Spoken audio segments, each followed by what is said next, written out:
ADHD, Attention Deficit Sports Disorder. I'm your host, Grayson Hughes, and today we have my man Sean Harris here. We also have Tyler Morvant, and we have Sean Newman. Here we go. Let's start talking about some topics. Topic 1, we got championship predictions. Who do y'all believe is going to be in the NBA championship? Out the East, I gotta say, I'm not gonna count on the best player in the world. LeBron gonna take that Eastern Conference. And the West, I would have to go. I have to go with my Spurs. I'm sorry. I gotta go with it. That's a, you know what I'm saying, that'll work. I can see where that would, you know what I'm saying, be the finals, because you can't ever count out LeBron in the East, because the East really hasn't showed, you know what I'm saying, to be like the dominant as the West is.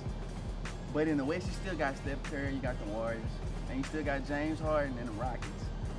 So with the Spurs, I don't know. They having a hard time with these Clippers, but you can't count the Spurs out because they defending champions, so you can't count them out neither. Mm-hmm. So it's really a toss-up. I mean, I gotta agree with you because Golden State, with the amazing thing they did this year with Steve Kerr coming along, proving to be one of the great future coaches in the NBA. And I mean, you still got a little competition in the East. I mean, they are the weaker conference, but look what Washington is doing. People just wrote them off going into the playoffs. Just wrote them off. So you telling me you think Washington can beat Cleveland? Them in Chicago got the potential to take out Cleveland. The number 1 seed in the East is the Hawks. The Hawks won the most games in that whole conference. That's We're what I not even think. talking about them at all. Just because, I mean, look at what Budenholzer came from under Popovich. He's got that same coaching mentality. The Spurs win in the playoffs every year. You can't count them out, I don't think either. See, that's a great point, but the thing is, I think Atlanta Hawks are one of those just regular season, you know what I'm saying, spiraculous winners. I don't think they're a playoff team. Because you ain't seen it yet. Just gotta wait and see, I guess, for that one, huh? I mean, okay, to your point, they up 2-0 against Brooklyn right now. It's So Brooklyn, I give you though. that. You know what I'm saying? It's Brooklyn. Exactly, but they got a great coach that came in. Well, I don't want to say great, a very good coach that came in from Memphis last year with Lionel Hollins, and that guy knows his basketball. The guy knows his basketball. Now they may have lost 2 in a row, but he still made the playoffs with a team that no one even don't. They wrote them off too. But you gotta think about it, that team in the East. Yes, it is in the East. Yeah, the East ain't what it is right now. The East. But they got their star players up there that make some noise. I mean, with exception to my boy Carmelo Anthony, who played on the worst record, you know what I'm saying, team this season. I don't you even know. want to get into Carmelo. Carmelo make it, bro. What's wrong with my boy Carmelo, man? I mean, you want to take the money instead of taking these rings? More power to you. Carmelo himself came out and said that it's about winning, it's not about the money. Why you ain't winning? And he's lying. And why you got all that money? Also, Carmelo's not in the playoffs. So, back to championships. I mean, who do you believe is going to be down to the final 2? Who do you think is going to be in the finals right now? I gotta say Cleveland and the Spurs. I'm not gonna change my mind. I'm adamant on that decision. You were talking about the teams that could come out of the West. You never even said the Clippers. The Spurs could not even get past the first round. But to I be don't see the honest. Clippers, if they do, you know what I'm saying, make it to the next round, they probably going to see H-Town. And I don't think Harden going to let the Clippers get out. Yeah, I mean, That's why I I didn't guess mention them. you just have to see with that. But I don't know. Personally, I probably have to just say the Warriors, just based on. I mean, if you look at their home record, at one point this year, the Warriors were 34-2 at home. And if you can hold home court, they're gonna have home court throughout the entire season. So if you just hold home court, they're in good shape. So personally, I say probably Warriors and then Cleveland. I just think with LeBron, Kyrie, they just have too much for anyone else to match up And they got with Kevin in the Love. Eastern Conference. Exactly. Yeah, right, cheating. But see, it's one thing about Harden I don't like though. I would never put my money on a one-dimensional player. The guy's too inconsistent on defense. I'm sorry. He's offensive guru. Everybody knows That's that. why everybody that's on that starting 5 is a defensive specialist. Besides him, you know what I'm saying? But with the exception of probably Jason Terry, but he played good defense too. You got Trevor Ariza, they got him for defense. Mhm. Terrence Jones plays defense, Josh Smith plays defense, and Dwight Howard.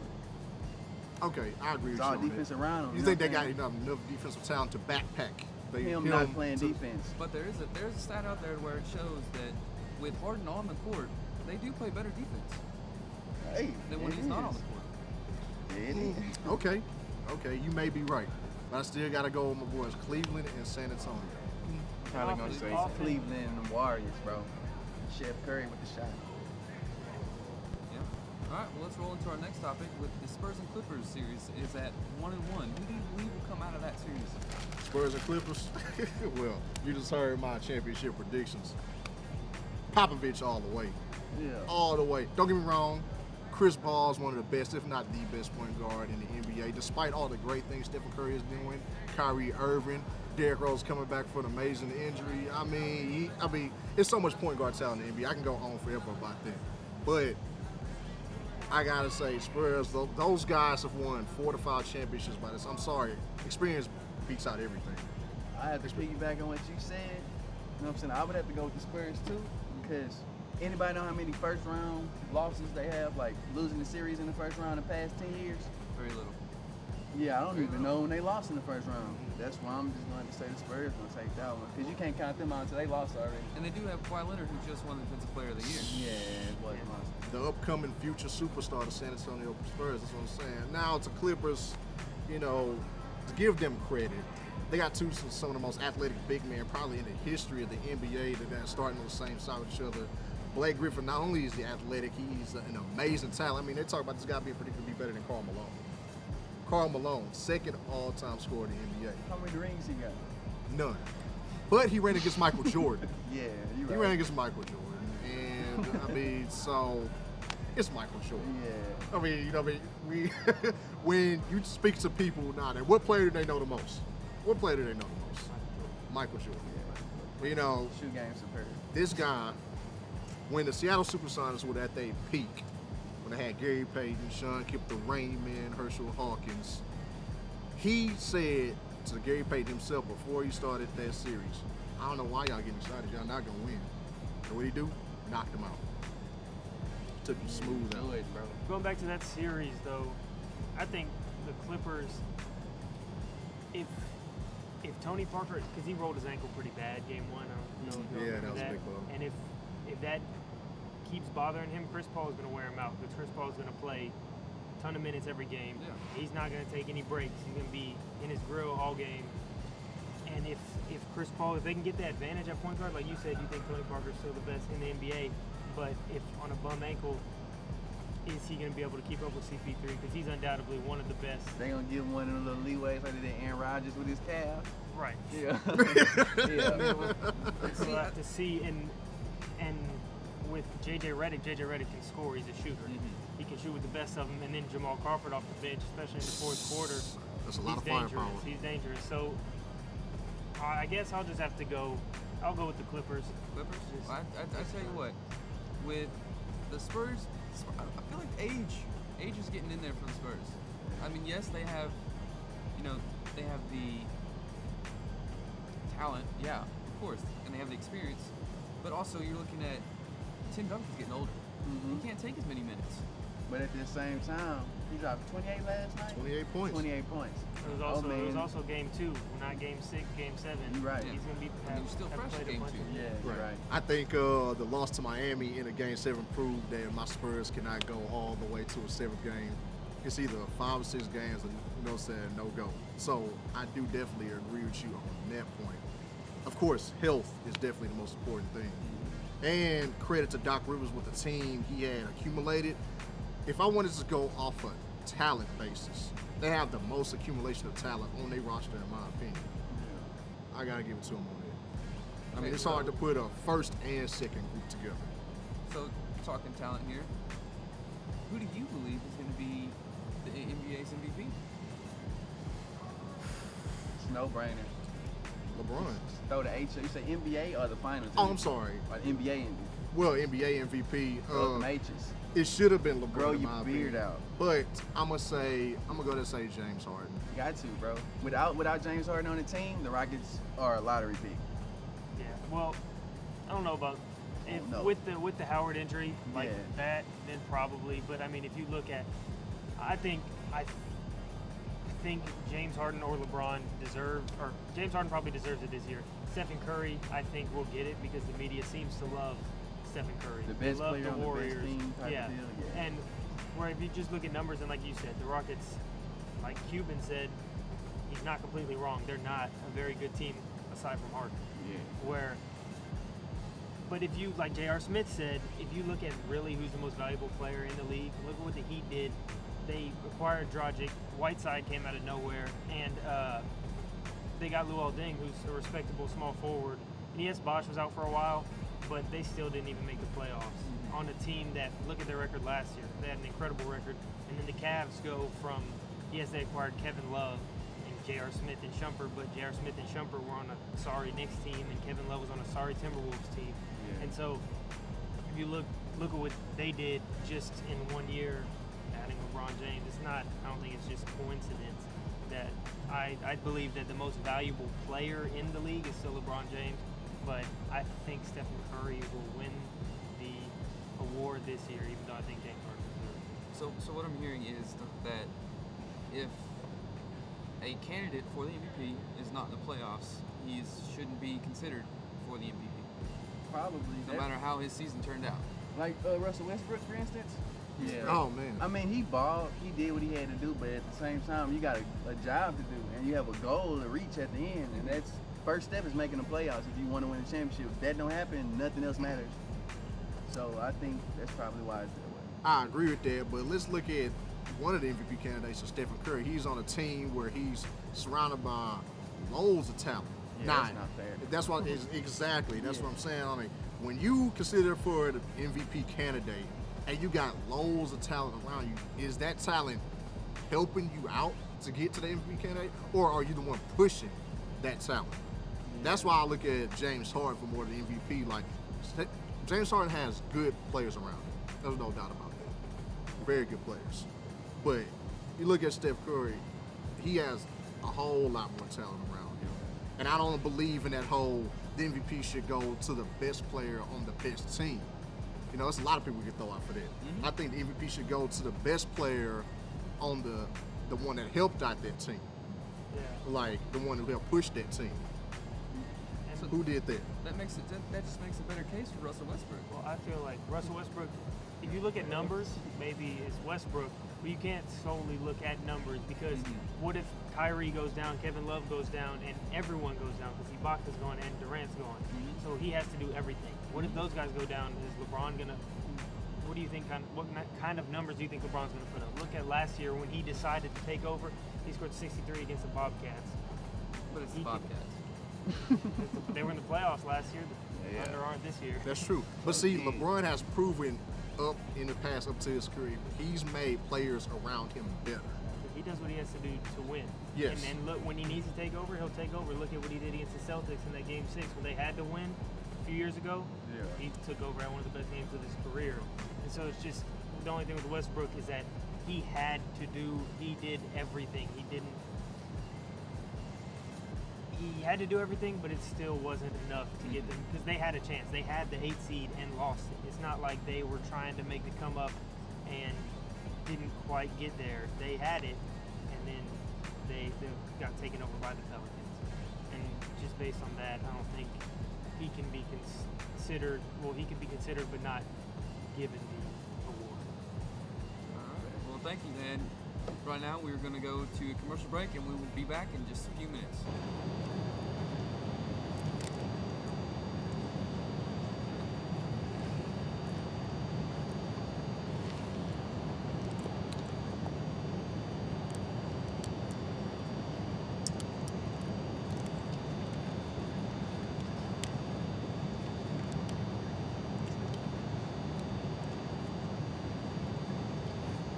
Release your inner beast mode. Skittles. Taste the rainbow. Share the rainbow. Taste the rainbow. And we're back with ADST. And our first topic, we're going to switch here and go with the NFL draft. Gentlemen, who do you believe should go number 1, number 2, and possibly even number 5? I think we're all on a no-brainer, Jameis Winston. I mean, don't get me wrong. It's obvious Tampa Bay's going with a quarterback. They got to be going with a quarterback. They have to. Look at the guys that they had last year. Josh McCown from Chicago Bears. Honestly, I will be the first to admit that I was wrong. I thought he was going to come in, be under the system he was very familiar with, do something with Lovie Smith, maybe bring him some shine here and there, but they couldn't do it. Just couldn't do it. Yeah. And looking at that, the biggest piece they are missing is quarterback. Jameis Winston is more of your pure passer. I see Marcus Mariota. Yeah, he's the more athletic quarterback. Honestly, but when I look at Mariota, I think of a Colin Kaepernick. Like, he'll create some flashy plays here and there. He'll even get you past the 50. So he'll put your field goal range and even sometimes red zone. But I don't think when it comes to that final W that it takes to take the whole absolute win, it's just not there. But that clutch factor about Jameis Winston, when it comes to that fourth quarter, I'm sorry, the man he defines clutch. He'll find a way to get the win. He'll just find a way to get it. I'd rather have a guy like that on my team in the trenches where it all matters, when it all comes down to it.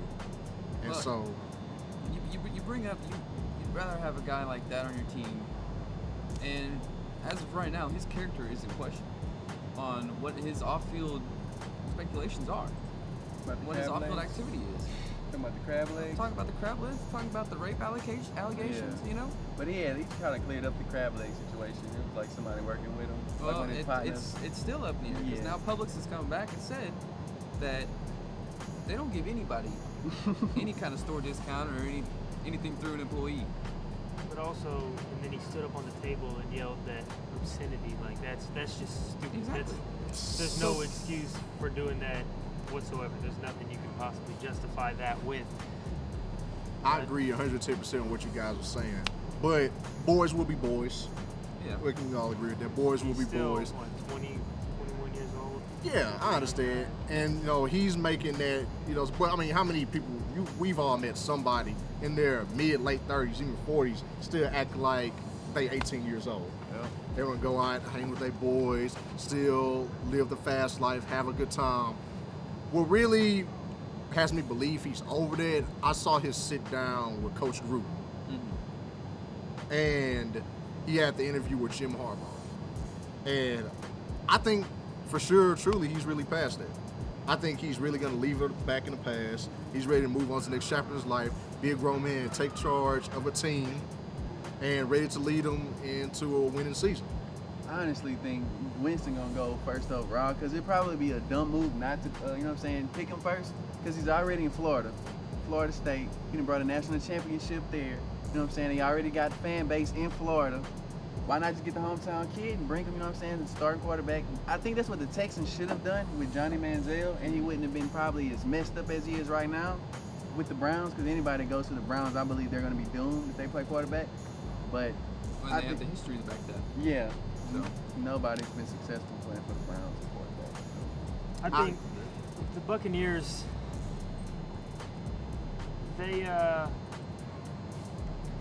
they don't really need a lot of the draft experts have Leonard Williams as the top prospect overall, but that's not really listed D tackle though. Really, not something they necessarily need. I think if they were in need of that, they'd really consider it. And they certainly don't need a receiver with White and Cooper. It's a very strong receiver class. So I think they'll probably end up taking a quarterback, most likely Winston. But the thing with me is with Winston, he had an incredible redshirt freshman year with 40 touchdowns and 10 interceptions.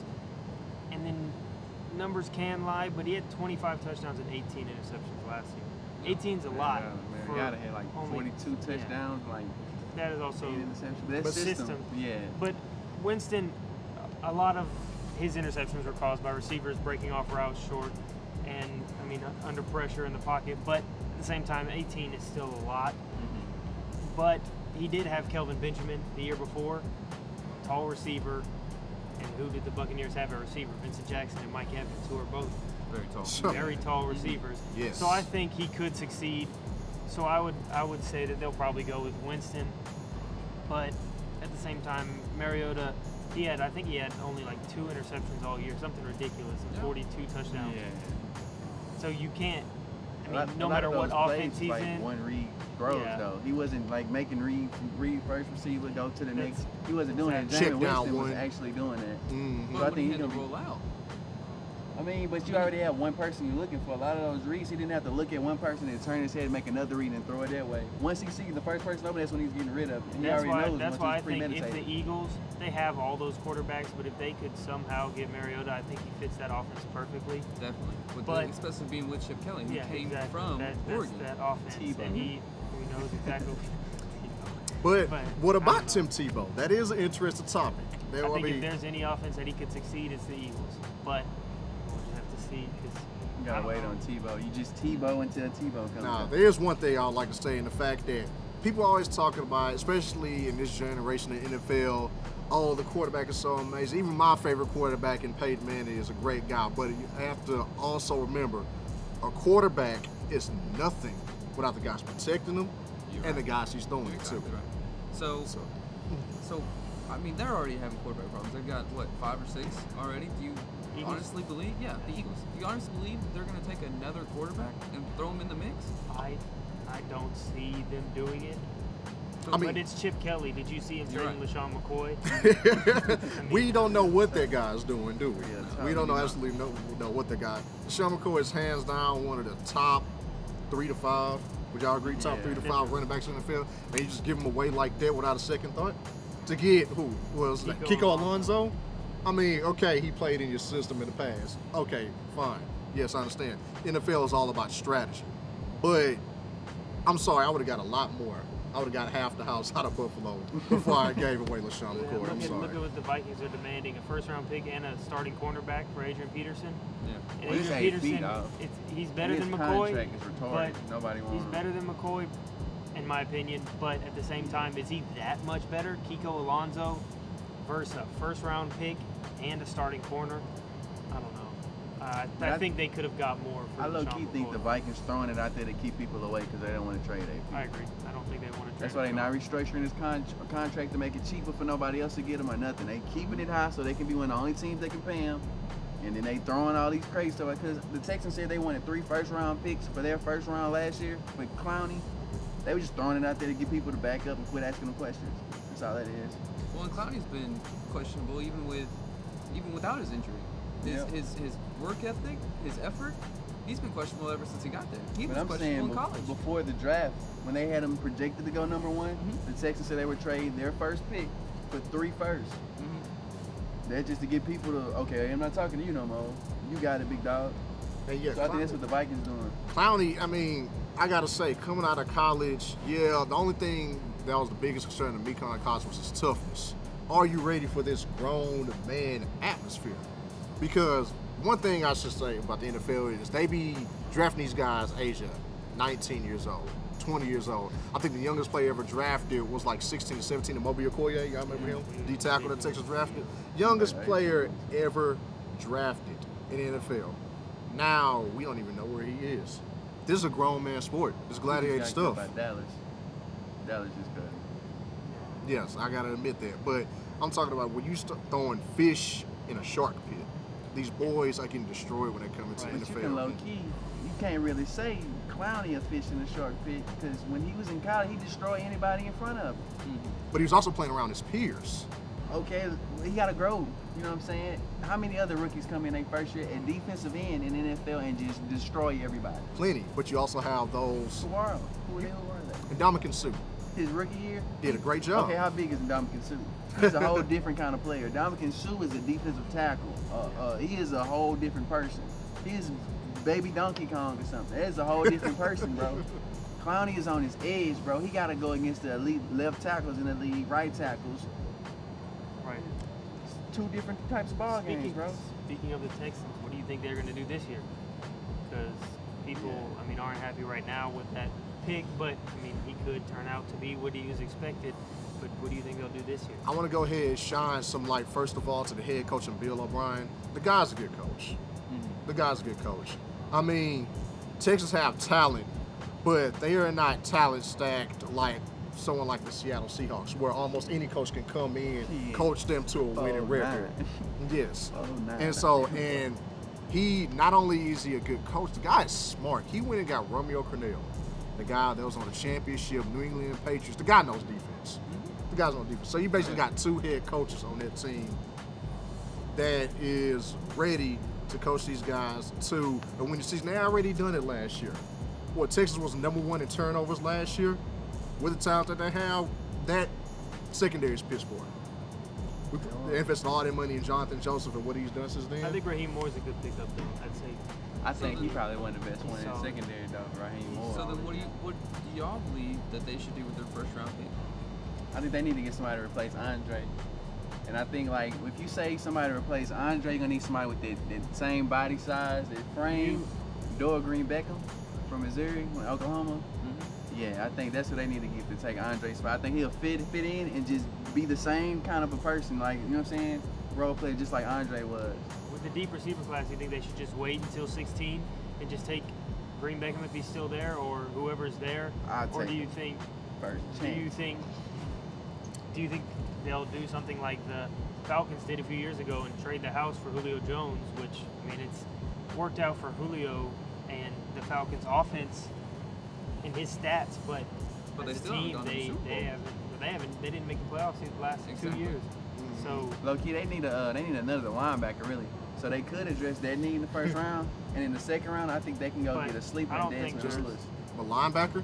Atlanta Falcons need their almost entire defense I'm talking about restructured. Houston. Well, Houston, on the other hand, Well, the only Houston- thing they have issues is in their secondary. They need They- another inside linebacker. Or They just picked up- inside linebacker they could get, I think, second round. First round, I don't think there's any high enough. There really isn't any inside linebackers on this draft board. The first inside linebacker is listed 34th overall prospect. So I don't think first round that would be a serious reach. I mean, let's just look at it on paper. They just picked up Vince Wilfork. Arguably, I think Ndamukong Suh is the best D tackle in the NFL, but behind him, I only can think of maybe Haloti Ngata as another guy who I picked up. Then you got Vince Wilfork. He's a top 5 defensive tackle. They just picked him up off a Super Bowl winning championship team. You got J.J. Watt, enough said, name alone. Clowney gonna be coming back off injury. I think it'd be unfair to write him off now. I mean, agree with you. He needs some time to grow. I think if he gets some time to grow, get out his little baby stages, become that grown man. We will see a true first round type of potential out of Jacob Clowney. Then we got Brian Cushion, injury prone, I know, but when the guy's healthy, the guy's an animal. So then what about the Seahawks? Trying to get back to the Super Bowl, I know that. Man, Jimmy lost it Graham right there showed at the gonna end. help. Shout out C. Mike. I think the no. smartest thing they did was an apologetic signing of Marshawn Lynch, where they knew they should have handed him the ball on the 1 yard line. Then Pete Carroll would have his second ring up under their franchise. But they sent that offer to him the morning of the Super Bowl. Well- I was mad they offered him all of that money, you know what I'm saying, the morning of the Super Bowl, and you don't give him the ball at the end. Mm-hmm. Well, and speaking of Marshawn Lynch, we've got an interview right here, right now. Let's go to Marshawn. We're here with the one and only Marshawn Lynch. Marshawn Lynch, how you doing? Good, boss. Good, good.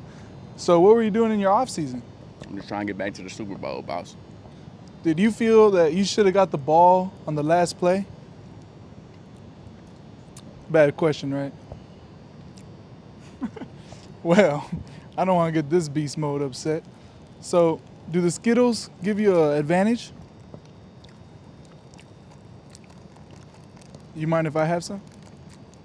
My Skittles. So, Marshawn, how was the trip with the teammates after the Super Bowl loss? I'm just trying to get back to the Super Bowl, boss. All right. How's that new deal that you just got? I'm just trying to get back to the Super Bowl. All right. And are you getting any fan base with the Beast Mode act? Bruh. You said bet? Bruh. Bread? I'm just trying to get back to the Super Bowl. Okay. Y'all keep asking me all these questions. Bruh. I don't know what you want. Not gonna really give you a whole lot of answers. You feel me? I don't know what you want, bruh. But I'm here. I'm available for you. I'm available for y'all. But bruh, you can go ahead, homie. So, you heard it from Marshawn Lynch. What about your new draft pick? I'm trying to get back to the Super Bowl, boss. All right. How's your foundations doing? The one on the inner city? Yes. When I'm in them inner cities, Yeah. you come talk to me then. So you heard it from the one and only Marshawn Lynch. Clearly, he's trying to get back to the Super Bowl and still not loving interviewers. And now we're back with Grayson Hughes. All right, I appreciate it, Marshawn. Here we go. So what do you believe that they should do to get back to that Super Bowl? What should they do with their pick? He was real ample by getting back to that Super Bowl. Yeah, he was. Yeah. We just gotta get back to the Super Bowl. In the words of Marshawn, right? In the words of Boss. Marshawn Lynch, we just gotta get back to the Super Bowl. That's exactly what he was saying. That's all right. exactly what you'll say. Well, there it is, folks. Now we're signing off. Another episode of ADSD.